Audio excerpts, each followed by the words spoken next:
Number 19. Right, we've got three people, Adam, Linda and Rita, share an amount of money. Linda gets 3 times as much money, Ritus, and Linda gets half as much as Adam. What fraction? Right, okay, so if we go for x, so Linda gets 3 times as much. So she gets 3x, and Linda gets half as much as Adam, so Adam must get 6x.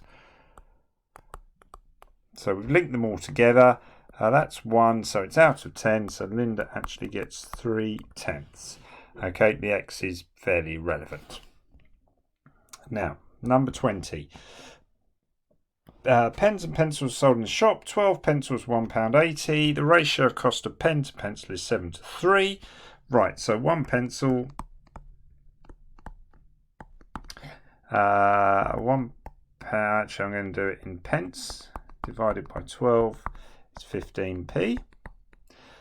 So we've got the ratio 7:3, cost of pen to pencil. The pencils are 15p, so we've times that by 5.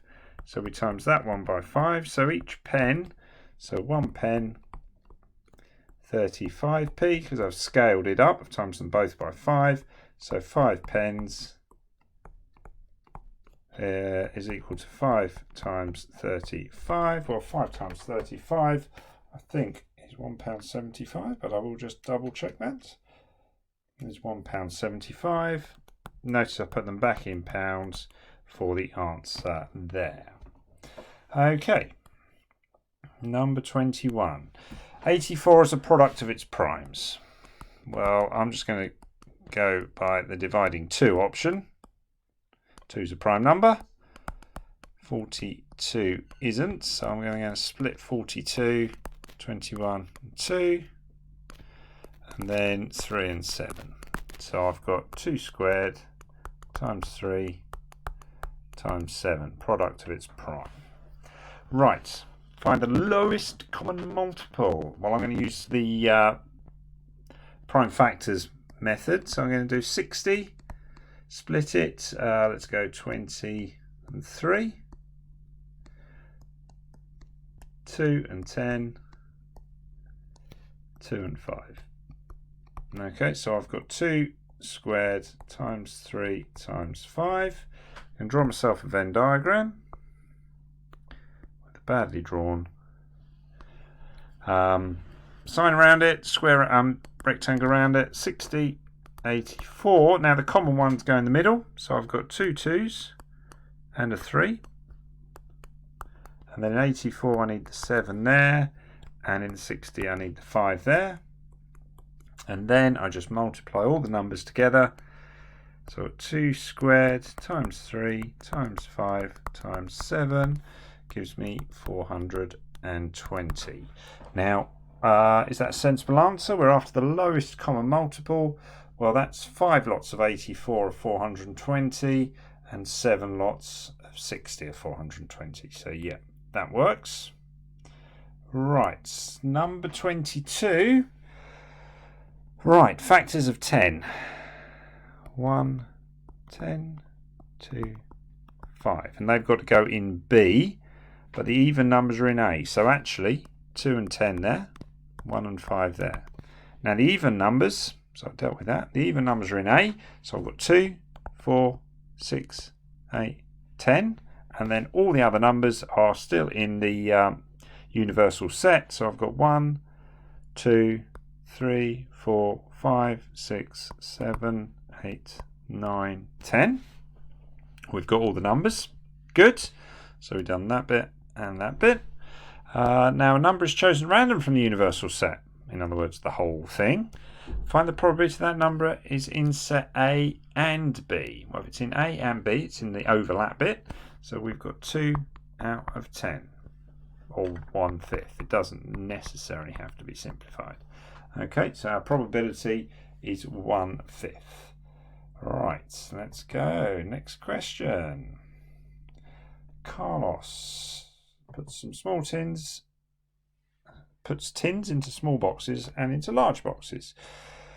Right, 6 tins in a each small box, 20 tins in each large box. He's got 3,000 in total. Number of tins in small boxes compared with the number of tins in large boxes is 2 to 3. Right, so if we've got 3,000, we need to do 3,000 divided by, well, let's add the 2 together. So it's divided by 5. So 3,000 divided, that's 600. Okay, so we end up with 1,200 then small and 1,800 in large. So basically 2 times 600, 3 times 600. Now the small, that's actually individual tins, but now we need to divide this by 6 to work out how many boxes. That's 200 boxes there, and then 1,800 we need to divide by 20. I don't know why I've just put the ratio sign there. Sorry, 1,800 divided by 20 gives us 90. Right, okay, so we've got, this is boxes, still got small and large. Now Carlos says that less than 30% of the boxes filled with tins are large boxes. So we've got 290. So we've got 90 out of the total. So 90 divided by 290 gives us 31%. Carlos says that less than 30% of the boxes. Is he right? So no, because 31% are in large boxes. Okay, so we worked out the percentage here. I did need to times that by 100 to get the percentage. So basically shared 3,000 in that ratio, put those tins into boxes as it were, worked out the percentage, 90 out of the total, got me 30, or arrived at 31%. Okay, question number 24. Right, so we're drawing a y equals 5 minus x cubed. Right, so I'm going to start this end. So I've got 5 minus x cubed. Well, if x is 2, it's 8. So that's minus 3. So that was x equals 2. Now x equals 1. I've got 5 minus 1, which is 4. I then got x equals 0. So I've got 5 minus 0. So I'm just substituting the x into this. It's 5. And then I've got minus 2. So I need to be really careful with the minus 2. X equals minus 2. So I've got 5 minus, and that is actually going to be a negative. But you're going to take away a negative, so actually going to add it on. Because minus 2 times minus 2 times minus 2 gives you the minus 8. So that's our 2 marks. Now we need to draw it. So minus 2, 13. Well, that's halfway between the... yes, it's going to be that kind of shape. Minus 1, 6. 0, 5. 1, 4. And then 2, minus 3. Okay, so we've got 1 mark for plotting them. Now another mark for a nice smooth curve joining them together. Okay, so that is our cubic y equals 5 minus x cubed. Okay, what have we got going on here? So 25, I've just seen question 26, that's very relevant. Work out the value of x. Okay, so we've actually got a right angle triangle. So we've got a bit of trigonometry going on here. We've got the hypotenuse. We want the opposite. We don't want anything to do with the adjacent. So you could look this up on your formula sheet, but basically it is going to be sine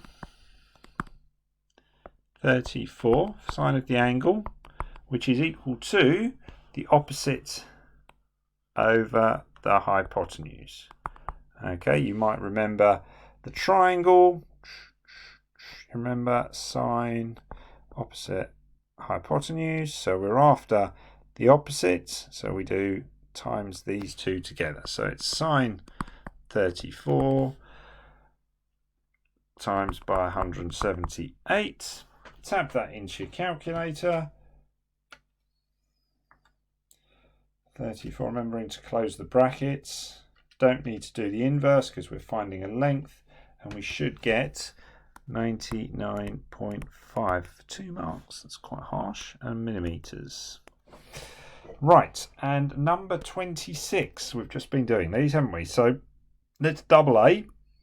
So 6, 8. Keep the minus sign in the middle. Times these by 3. 15 minus 6. So we've got 6, take away 15, minus 9. We'll put it in a minute. This time now we're going to add them because we're taking away the negative. So we've got minus 9, 14. Just add or taking away top numbers, taking away the bottom numbers. Right, 27. God, this question's paper goes on forever, doesn't it? Right, so number 27. What do we have here? Diagram shows a right angled triangle and a quarter of a circle. Right angled triangle, A, B, so that's the right angle. Work out the area of the quarter of the circle. Right, okay, so we need this length. Now to get this length we need to use Pythagoras. So we need to do CB is equal to 9 squared minus 6 squared. Notice it's taking it away because I'm finding a shorter side. Square rooted. So definitely going to do that on my calculator. 81 minus 36 gives me 3, and my calculator says 3 root 5. And I'm going to leave it as 3 root 5 because I'm going to be nice and accurate. Okay. So that is 3 root 5. Now the area of a circle is pi r squared.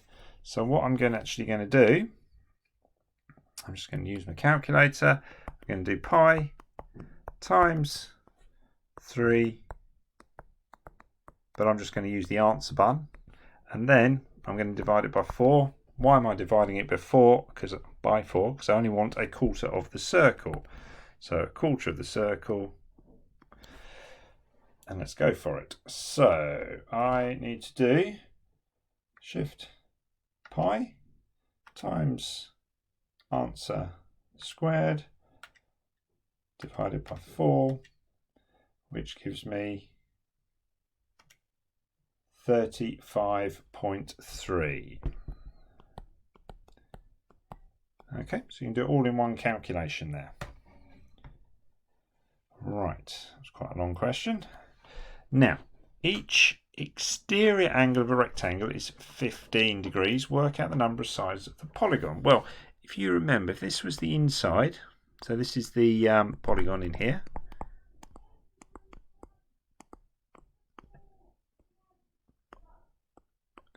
Okay, that's 15 degrees.